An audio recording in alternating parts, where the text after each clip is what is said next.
ఇక ఇప్పుడు ఈనాడు ఆంధ్రజ్యోతి రాస్తున్న పచ్చి అబద్ధాలు, వాటికి సంబంధించిన వాస్తవాలు ఏమిటో తెలుసుకునే ప్రయత్నం చేద్దాం. ఈనాడు మృత్యుగొంత అంటూ ఒక రోజువారీ చెత్త కథనాన్ని, పరమ దరిద్రపు కథనాన్ని మళ్ళీ ఒకసారి రాసి తన రామోజీరావు తన ఏడుపుగొట్టుతనాన్ని, కుళ్ళుమూతనాన్ని ప్రదర్శించారు. వాస్తవం ఏమిటంటే 2019లో రోడ్ల కోసం విడుదల చేసిన నిధులను పసుపు కుంకుమ పేరుతో చంద్రబాబు నాయుడు ప్రభుత్వం దారి మళ్లిస్తే కనీసం నోరు విప్పని రామోజీరావు ఇప్పుడు పచ్చి అబద్ధాలు రాస్తున్నారు. వైసీపీ వచ్చిన మొదటి ఏడాదే వర్షాలు వరదలతోటి తుఫానులతోటి కొంత నష్టం జరిగింది. రెండో ఏడాదే 1700 కోట్లతో 6150 కిలోమీటర్ల మేర రోడ్ల నిర్మాణానికి ప్రణాళికలు సిద్ధం చేసి విడతల వారీగా 26 జిల్లాల్లో 953 రోడ్ల పునరుద్ధరణ పనులను వైఎస్ జగన్ ప్రభుత్వం చేపట్టింది. టీడీపీ హయాంలో మట్టి వేయని వైనం. ఎప్పటికప్పుడు పునరుద్ధరణ చేస్తున్న భారీ వర్షాలతో కొన్ని చోట్ల రోడ్లు పాడవుతుంటే వాటిని ఆధారంగా చేసుకుని ఈనాడు పచ్చి అబద్ధాలని జనం మీద వండి రుద్దుతోంది. ప్రతి నియోజకవర్గంలోనూ 5 ప్రధాన రోడ్ల పునరుద్ధరణకు ప్రభుత్వం చర్యలు తీసుకుంది. ఇక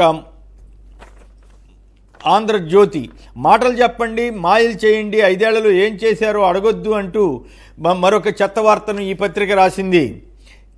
కౌంటర్ ఏమిటంటే జగన్ మళ్ళీ వస్తే ముమ్మాటికి అత్యంత ప్రధానమైనటువంటి అంశాల మీద అభివృద్ధి కార్యక్రమాలు చేపట్టే అవకాశం ఉంటుంది. నాడు నేడు కింద పూర్తి స్థాయిలో పాఠశాలల ముఖచిత్రం బాగు చేస్తే ఈ ఆంధ్రజ్యోతి రాధాకృష్ణకి కళ్ళు మూసుకుని కళ్ళుండి కూడా కబోదిలాగా ఇష్టారీతిన వార్తలు రాస్తున్నారు. నిర్మాణంలో ఉన్న పోర్టులు, పరిశ్రమలు, భారీ ఇరిగేషన్ ప్రాజెక్టులు, మెడికల్ కాలేజీలు వీటన్నిటికీ కూడా అసలు ఏమీ అభివృద్ధి లేనట్లు జనాన్ని మోసం చేయడానికి ఆంధ్రజ్యోతి రాధాకృష్ణ విశ్వ ప్రయత్నం చేస్తున్నారు.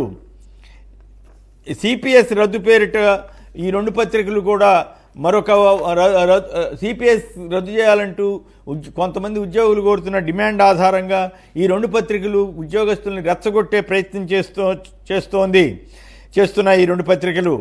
కౌంటర్ ఏమిటంటే వాస్తవం ఏమిటంటే జీపీఎస్ ద్వారా గ్యారంటీడ్ పెన్షన్ స్కీమ్ ద్వారా మెరుగైన విధానాన్ని జగన్ ప్రభుత్వం అమల్లో తీసుకొచ్చింది.